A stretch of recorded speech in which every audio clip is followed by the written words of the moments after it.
সবাই চুপ কর, স্যার আসছে। Good morning sir. Good morning, বস বস। তোরা কেমন আছিস সবাই? আমরা তো একদম ফান্টুস আছি স্যার, একদম ফান্টুস। দাঁড়া, তোর ফান্টুসগিরি আমি দেখাচ্ছি। একটা প্রশ্ন করছি তোকে। প্রশ্ন? স্যার বলে ফেলুন। বল তো, মুরগি কেন জিরাফের মতো লম্বা হয় না? একদম সোজা উত্তর স্যার। স্যার, মুরগি যদি জিরাফের মতো লম্বা হতো, মুরগির ডিম মাটিতে পড়ার সাথে সাথে ফেটে যেত, আর আমরা ডিম খেতে পারতাম না। তার জন্যে মুরগি জিরাফের মতো লম্বা হয় না। মনে হচ্ছে তোকে আমি ডিম ছুঁড়ে মারি। ওই বেগুনি চুল, তোর খবর কি রে? খবর তো সব ঠিক আছে স্যার, দারুণ স্যার, ফাটাফাটি চলছে। দেখি তোর কেমন ফাটাফাটি চলছে। আচ্ছা বল তো, সব থেকে হাসি খুশি প্রাণী কোনটি? স্যার, সব থেকে হাসি খুশি প্রাণী হাতি স্যার, হাতি। হাতি এত খুশি, সব সময় দাঁত বের করে থাকে স্যার। আমার ইচ্ছে করছে তোকে হাতির দাঁত দিয়ে মারি। কিরে, ওটা ফেলু নাকি? ফেলু, তুই দুদিন স্কুল আসিসনি কেন? স্যার, গত পরশুদিন বাবা মাকে নতুন আন্ডারপ্যান্ট কিনে দিছে, ওই আনন্দে স্কুল আসিনি স্যার। তোরা যে কি হয়েছিস আজকাল, আন্ডারপ্যান্ট কেনার আনন্দে স্কুল আসে না, এই আমি দেখলাম। তো পরশুদিন তোর বাবা একটা আন্ডারপ্যান্ট কিনে দিয়েছে, সেই আনন্দে স্কুল আসিসনি। তো কালকে আসিসনি কেন? কালকে কি আবার একটা নতুন আন্ডারপ্যান্ট কিনে দিয়েছে নাকি তোর বাবা? না স্যার, কালকে আমি স্কুলেই আসছিলাম। স্কুলে আসার পথে দেখলাম আপনার বাড়ির ব্যালকনি একটি নতুন আন্ডারপ্যান্ট ঝুলছে, তাই আমি ভাবলাম আপনিও একটি নতুন আন্ডারপ্যান্ট নিয়েছেন, সেই আনন্দে স্কুলে আসবেন না, তাই আমি স্কুলে আসি না, বাড়ি ফিরে গেছি। চুপ, বাঁদর কথা করার। এই এই তুই পড়া বল, আমি প্রশ্ন করছি, তুই পড়া বল। না পারলে তোর একদিন কি আমার একদিন। স্যার, আগে প্রশ্নটা তো বলুন। পৃথিবীর সব থেকে উঁচু বিল্ডিং বুর্জ খালিফা কোথায় অবস্থিত? এটা আমি বলতে পারবো না স্যার। এটাও জানিস না? কান ধরে বেঞ্চির উপর দাঁড়া, দাঁড়ালে জানতে পারবি।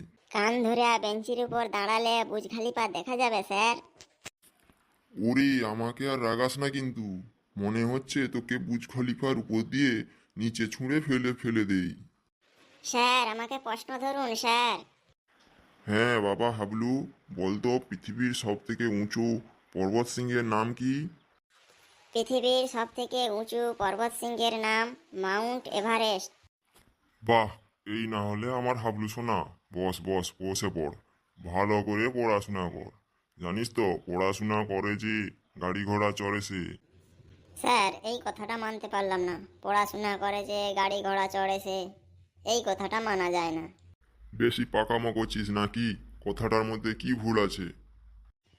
স্যার, আপনি তো অনেক দূর পর্যন্ত লেখাপড়া করছেন, তাহলে আপনাকে তো দেখি প্রতিদিন হাঁটতে হাঁটতে স্কুলে যান, প্রতিদিন হাঁটতে হাঁটতে দেখি বাজারে যান, যেখানে যান হাঁটতে হাঁটতে। তাহলে এই কথাটা কি কি করে ঠিক হলো? পড়াশোনা করে যে গাড়ি ঘোড়া চড়েছে, এই কথাটা তাই আমি মানতে পারলাম না। ওরে, তুই কিন্তু আমাকে আর রাগাস না, না হলে তোর কপালে বহুত দুঃখ আছে। আরে, ওটাকে পেঁচি? পেঁচি, আজ স্কুল এসেছিস নাকি? দেখতেই তো পারতেছেন। আচ্ছা বলতো, গরু আমাদের কি দেয়? আচ্ছা, এই প্রশ্ন, গরু আমাদের গুঁতো দেয়। আর রাগাস না আমাকে। এবার কিন্তু সত্যি সত্যি গরুর কাছে ছেড়ে দেব, দিয়ে যত ইচ্ছা গুঁতো খাবি তুই। স্যার, পেঁচির কথা শুনে আমার হাসি পেয়ে গেল। তাহলে বলতো বাবা ফেলু, হাসা ইংরেজি কি? হাসা ইংরেজি লাভ স্যার, LAUGH, লাভ। লাভ মানে হাসা। বাহ, very good very good. Felu, তুই হাসছিস কেন রে? এমনি হাসছি স্যার, হাসি পেয়ে গেল তাই হাসছি। বেশ, হাসছিস যখন বল, হাসা ইংরাজি তো লাভ, হাসা হাসি ইংরাজি কি? এ তো একদম সহজ স্যার। হাসা ইংরেজি যদি লাভ হয়, হাসাহাসি ইংরেজি লাফালাফি হবে, তাই না স্যার? এই, আজ তো বদমাস ছেলে তো।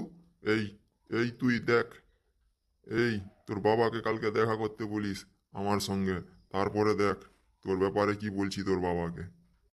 স্যার, আমার বাবার সঙ্গে দেখা করতে গেলে ফি লাগবে আপনার, বুঝলেন স্যার? কেন? ফি লাগবে কেন? তোর বাবার সঙ্গে দেখা করতে গেলে ফি লাগবে কিসের জন্য? আমার বাবা যে ডাক্তার স্যার, ফি ছাড়া কারোর সঙ্গে দেখাই করে না। ফেলু, তুই আজকাল খুব পেকেছিস তাই না? তোর বাবার সঙ্গে দেখাটা হোক। এই ঘেটু আর বেগুনি চুল, কালকে তোরা টিফিনে মারামারি করছিলিস কেন রে? স্যার, ও না কালকে আপনার মেয়েকে প্রেমপত্র দিয়েছিল, তাই আমি দেখে ফেলেছিলাম, তাই মারছিলাম। তাহলে আবার থামছিলিস কেন? বেশি করে মারতে পারতিস। বদমাস ছেলে সব। আরে পেঁচি, তুই কাঁদছিস কেন রে? কি হলো পেঁচি, তুই কাঁদছিস কেন? কালকে বাংলা স্যার হোমওয়ার্কে একটি রচনা লিখে আনতে বলেছিল, আমি লিখতে পারিনি, তাই কাঁদছি। কি রচনা বল তো শুনি। রচনাটি হলো ছাত্র জীবন। এত সহজ রচনা তুই লিখে আনতে পারিসনি? ছি ছি ছি। কি করে লিখবো স্যার, আমি তো ছাত্রী। বেশি ন্যাকামো করিস না বুঝলি? ফেলু, তোর খুব হাসি তাই না? বলতো, মহান সম্রাট আকবরের জন্ম কত সালে আর মৃত্যু কত সালে? এটা আমি বলতে পারবো না স্যার। কেন বলতে পারবি না? আকবরের জন্ম মৃত্যু কত সালে এটা তো বইয়ে লেখা নেই স্যার। কে বলেছে লেখা নেই? দেখ বইটা ভালো করে দেখ। আকবরের নামের পাশেই লেখা আছে 1582 থেকে 1605, অর্থাৎ 1582 সালে আকবরের জন্ম আর 1605 সালে আকবরের মৃত্যু। ওটা আকবরের জন্ম মৃত্যু সাল স্যার। আমি তো ভেবেছিলাম ওটা মহান সম্রাট আকবরের ফোন নম্বর, তাই তো বলি এই নম্বরে এত ফোন করলাম, রং নাম্বার বলছে কেন? তোর দ্বারাই আর পড়াশোনা কিছুই হবে না মনে হয় দেখছি। কাল থেকে ছাগল চোরাতে যাস বুঝলিস, কাজে দেবে। এই কে বলবি বলতো, সব থেকে ভালো কাজ কি? আমি বলবো স্যার। হ্যাঁ বাবা বল, তুই বল। সব থেকে ভালো কাজ হলো নিজের সাধ্যমতো সকলকে সাহায্য করা, তাই না স্যার? বাহ, একদম সঠিক বলেছিস। বেশ বেশ, আজ তাহলে ক্লাস এখানেই শেষ করি, পরের দিন তাড়াতাড়ি স্কুলে চলে আসিস। বন্ধুরা, আমাদের ক্লাসরুম কেমন লাগলো অবশ্যই কমেন্ট করে জানাবেন।